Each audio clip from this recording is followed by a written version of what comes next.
Operate ಮಾಡೋದೇ ಒಂದು challenge. Quality of life improve ಆಗಿದೆ. If you have any surgery, suggest everyone to visit Medicover Hospital in Bangalore. Good morning, everyone. At the outset, I would like to thank the management Medicover Hospital.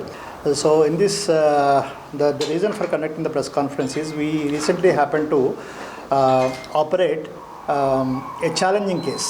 Challenging in the sense, this patient actually presented to some other center in Bangalore with a history of some pain in the abdomen, and later on he was detected, found to have a swelling which is coming from the main vessel of the body, that is called the aorta.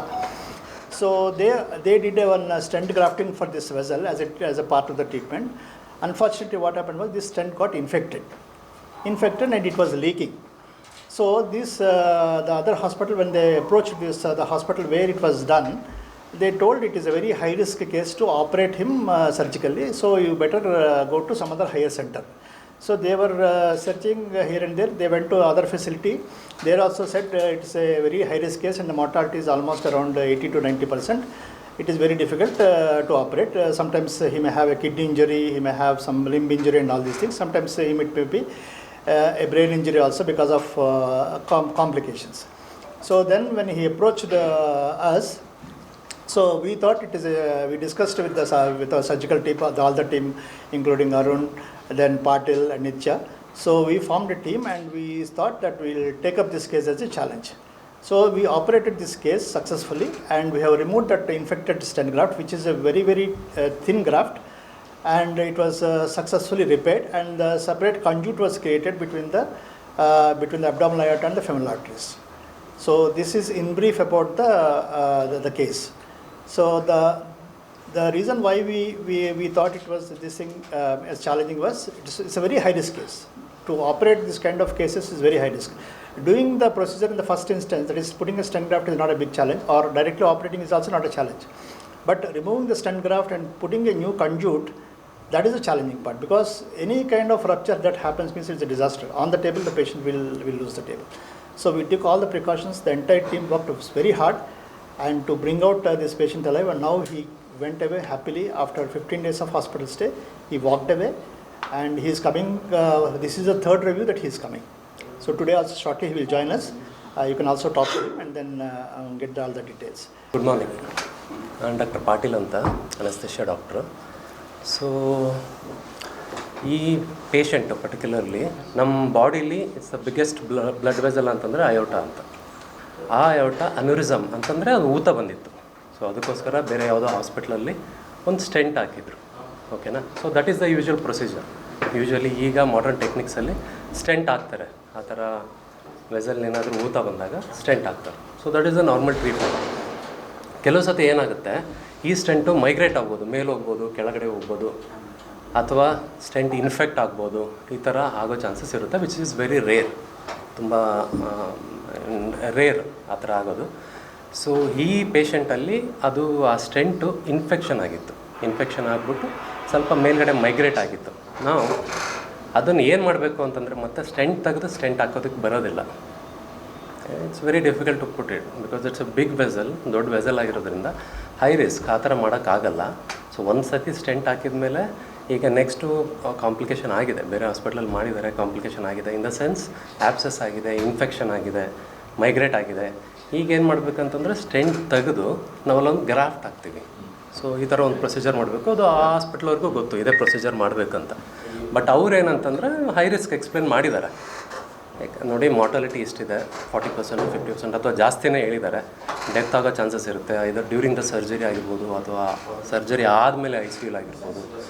So patient ಜೀವಕ್ಕೆ ಅಪಾಯ ಇದೆ ಅಂತ explain ಮಾಡಿದ್ದಾರೆ, ಸರಿನಾ? So ಅದಾದಮೇಲೆ ಅವರು ಇನ್ನೊಂದು ಹಾಸ್ಪಿಟ್ಲಿಗೆ ಹೋಗಿದ್ದಾರೆ. ಇನ್ನೊಂದು ಹಾಸ್ಪಿಟ್ಲಲ್ಲಿ ಎಲ್ಲ ರಿಪೋರ್ಟ್ಸ್ ಎಲ್ಲ ತೋರಿಸಿದ ಮೇಲೆ ಅವರು ಕೂಡ ಅದೇ ಹೇಳಿದ್ದಾರೆ, ನೋಡಿ ಇದೇ ಟ್ರೀಟ್ಮೆಂಟು, ನಾವು ಸ್ಟೆಂಟ್ ತೆಗೆದು ಗ್ರಾಫ್ಟ್ ಹಾಕಬೇಕಾಗತ್ತೆ. ಸೊ ತುಂಬ ಬ್ಲೀಡಿಂಗ್ ಚಾನ್ಸಸ್ ಇರುತ್ತೆ. ಇನ್ಫೆಕ್ಷನ್ ಇರೋದ್ರಿಂದ ಶಾಕ್ಗೆ ಹೋಗ್ಬೋದು, ಸೆಪ್ಟಿಕ್ ಶಾಕ್ ಅಂತ ಕರಿತೀವಿ ಅಥವಾ ಎಂಡೋಟಾಕ್ಸಿನಿಕ್ ಶಾಕ್ ಅಂತೀವಿ. ಸೊ ಪೇಷಂಟಿಗೆ ಜೀವ ಭಯ ಇದೆ. In the sense patient on table death ಆಗ್ಬೋದು ಅಥವಾ ICU ಡೆತ್ ಆಗ್ಬೋದು. So it's A very high risk ಅಂತ ಎಕ್ಸ್ಪ್ಲೇನ್ ಮಾಡಿದ್ದಾರೆ. ಈಗ ಪೇಷಂಟ್ಸ್ ಕಡೆಯವರಿಗೆ ಯಾವಾಗಲಾದ್ರು ರಿಸ್ಕ್ ಎಕ್ಸ್ಪ್ಲೇನ್ ಮಾಡಿದಾಗ ಆಬ್ವಿಯಸ್ಲಿ ದೆ ಗೆಟ್ ಸ್ಕೇರ್ಡ್, ಭಯ ಆಗ್ತದೆ ಅವರಿಗೆ. ಸೊ ಅವ್ರೇನು ಮಾಡ್ತಾರೆ, ಹಾಸ್ಪಿಟಲ್ ಚೇಂಜ್ ಮಾಡ್ಕೊತ ಹೋಗ್ತಾರೆ ಎಲ್ಲರೂ, ಹೌದಾ? ಸೊ ಆಗ then they were refer to ಮೆಡಿಕವರಿಗೆ ಬಂದರು under doctor Naga Srinivas sir. So ನಾವೆಲ್ಲ ಒಂದು ಮಲ್ಟಿಡಿಸಿಪ್ಲಿನರಿ ಮೀಟಿಂಗ್ ಮಾಡಿ ವಿ ನ್ಯೂ ಅದು ಹೈ ರಿಸ್ಕ್ ಕೇಸ್ ಅಂತ ನಮಗೂ ಗೊತ್ತಿತ್ತು obviously, and we had to ಅವ್ರಿಗೆ ನಾವು ಎಕ್ಸ್ಪ್ಲೇನ್ ಮಾಡಲೇಬೇಕಾಗುತ್ತೆ. ಇಲ್ಲೂ ಕೂಡ ಅಪಾಯ ಇದೆ, ಬ್ಲೀಡಿಂಗ್ ಆಗ್ಬೋದು, ಇನ್ಫೆಕ್ಷನ್ ಆಗ್ಬೋದು, ಸರ್ಜರಿ ಮಾಡ್ತಾನೆ ಏನಾದರೂ ಆಗ್ಬೋದು, ಅಥವಾ ಅದಾದಮೇಲೂ ಐ ಸಿ ಯುಲಿ ಏನಾದ್ರು ಆಗ್ಬೋದು, ಈ ಥರ ಇರುತ್ತೆ. ಬಟ್ ಭರವಸೆ ಅಂತೂ ಕೊಟ್ವಿ, like will do our best, so will take care of you ಅಂತ ಭರವಸೆ ಕೊಟ್ಟು we went ahead with the surgery. So ಸ್ವಲ್ಪ ಅರೌಂಡ್ 7-8 hours ಸರ್ಜರಿ ಆಯಿತು. ಇದು ಬೆಳಗ್ಗೆಯಿಂದ ಸಾಯಂಕಾಲ ತನಕ ತುಂಬಾ ಬ್ಲೀಡಿಂಗ್ ಆಯಿತು. ನಿಯರ್ಲಿ 60 to 70% ದೇಹದಲ್ಲಿ ಏನು ಬ್ಲಡ್ ಇದೆ ಬ್ಲಡ್ಡೆಲ್ಲ ಲಾಸ್ ಆಯಿತು. But we were all ready, blood ಇಟ್ಕೊಂಡು ಬ್ಲಡ್ ಟ್ರಾನ್ಸ್ಫ್ಯೂಷನ್ ಮಾಡಿ. So it's a major procedure, major surgery. Okay, so ಎಲ್ಲ ಪ್ರಿಕಾಷನ್ಸ್ ಮಾಡಿ ಎಲ್ಲ ಮಾಡಿದ್ವಿ. ಸೊ ಸ್ಟೆಂಟ್ ತೆಗೆದು ಒಂದು ಗ್ರಾಫ್ಟ್ ಹಾಕಿದ್ವಿ, ಕಾಣುತ್ತಾ? ಓಕೆ, ಇದೆ stent. This is the biggest blood vessel in the body, ಆಯಿತಾ? ಇದು ಅಯೋಟ ಅಂತ ಕರಿತೀವಿ ನಾವು. ಸೊ ಇಲ್ಲಿ ಹಾಕಿದ್ದಾರೆ ಸ್ಟೆಂಟು, ಇಲ್ಲಿ ಊತ ಬಂದಿರುತ್ತೆ, ಓಕೆನಾ? ಆ ಊತದಲ್ಲಿ ಏನಾಗುತ್ತೆ, ಬ್ಲಡ್ ಕಲೆಕ್ಟ್ ಆಗಿ ಸೊ ಥ್ರಾಂಬಸ್ಸು ಆ ಥರ ಎಲ್ಲ ಮೈಗ್ರೇಟ್ ಆಗೋ ಚಾನ್ಸಸ್ ಇರುತ್ತೆ. ಸ್ಟ್ರೋಕ್ ಆಗ್ಬೋದು, ಹಾರ್ಟ್ ಅಟ್ಯಾಕ್ ಆಗ್ಬೋದು, ಆ ಥರ ಚಾನ್ಸಸ್ ಇರುತ್ತೆ. ಇನ್ಫೆಕ್ಷನ್ ಇತ್ತು, ಮೈ ಪೂರ್ತಿ ಇನ್ಫೆಕ್ಷನ್ ಆಗ್ಬೋದು. ಸೊ ಇದೇ ಸ್ಟೆಂಟ್ ಹಾಕಿದ್ದವರು. ಇದೇನಾಗಿತ್ತು, ಇದು ಸುತ್ತ ಎಲ್ಲ ಇನ್ಫೆಕ್ಷನ್ ಆಗಿ ಇದೆಲ್ಲ ಲೀಕ್ ಸ್ಟಾರ್ಟ್ ಆಯಿತು. ಇದು ಸ್ವಲ್ಪ ಮೇಲ್ಗಡೆ ಮೈಗ್ರೇಟ್ ಕೂಡ ಆಗಿತ್ತು. ಸೊ ಇದ್ರ ಮೇಲೆ ಆಪ್ರೇಟ್ ಮಾಡೋದಿದೆಯಲ್ಲ, ಅದೇ ಚಾಲೆಂಜಿಂಗ್. ಸೊ ನಾವೇನು ಮಾಡಿದ್ವಿ, ಈ ಸ್ಟೆಂಟ್ನ ತೆಗೆದುಬಿಟ್ಟು, ಸೊ ಇದೇ ಸ್ಟೆಂಟು, ಓಕೆನಾ? ಇದಕ್ಕೆ ಈ ವಾರ ಅಂತ ಕರೀತೀವಿ, ಎಂಡೋವ್ಯಾಸ್ಕ್ಯುಲರ್ ಅಯೋಟಿಕ್ ಸ್ಟೆಂಟಿಂಗ್ ಇದು.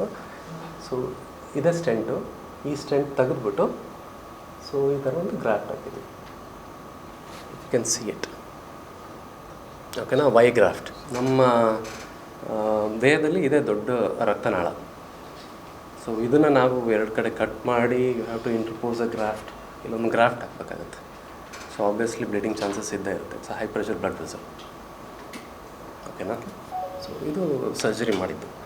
ಸೊ ಕಾಂಪ್ಲಿಕೇಶನ್ ಅಂತ ಅದರ ಅರ್ಥ ಆಬ್ವಿಯಸ್ಲಿ ಬ್ಲೀಡಿಂಗ್ ಆಯಿತು, ಸಿಕ್ಕಾಪಟ್ಟೆನೇ ಬ್ಲೀಡಿಂಗ್ ಆಯಿತು. ನಾವೆಲ್ಲ ರೆಡಿ ಇದ್ವಿ, ಬ್ಲಡ್ ಟ್ರಾನ್ಸ್ಫ್ಯೂಷನ್ ಎಲ್ಲ ಮಾಡಿದ್ವಿ, ಸ್ಟೇಬಲ್ ಮಾಡಿದ್ವಿ ಪೇಷಂಟು. ಆ್ಯಂಡ್ ಅವಾಗಲೇ ತಕ್ಷಣ ಅನಸ್ತೇಷಿಯಿಂದ ಹೊರಗೆ ತರೋಕ್ಕಾಗೋದಿಲ್ಲ ಈ ಥರ, ಯಾಕಂದರೆ ಪ್ರೊಲಾಂಗ್ ಸರ್ಜರಿ, ತುಂಬಾ ಬ್ಲೀಡಿಂಗು ಇದೆಲ್ಲ ಇದ್ದಿದ್ದರಿಂದ.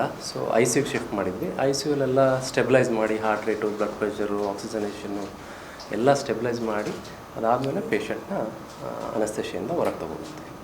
So this is the whole procedure which has done. ಇದು ಏನಕ್ಕೆ ಅಂತಂದರೆ, ನಾವೇನಕ್ಕೆ ಅಂತಂದ್ರೆ it's a very rare surgery, ಓಕೆನಾ? ತುಂಬ rare surgery. And moreover ಬೇರೆ ಹಾಸ್ಪಿಟಲ್ ಕೂಡ ಲೈಕ್ ತುಂಬಾ ಮಾರ್ಟಾಲಿಟಿ ಎಕ್ಸ್ಪ್ಲೇನ್ ಮಾಡಿ ಅಲ್ಲಿಂದ ದೊಡ್ಡ ದೊಡ್ಡ ಹಾಸ್ಪಿಟ್ಲಲ್ಲಿ ಅಲ್ಲಿಂದನೇ ಬಂದಿದ್ದು patient. So even they are not taken the risk.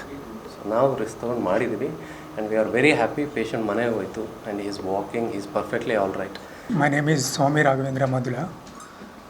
I came to Medicover Hospital in the 1 month ago for the surgery of removing the stent, and previous operation was failed, which help us to find out the Dr.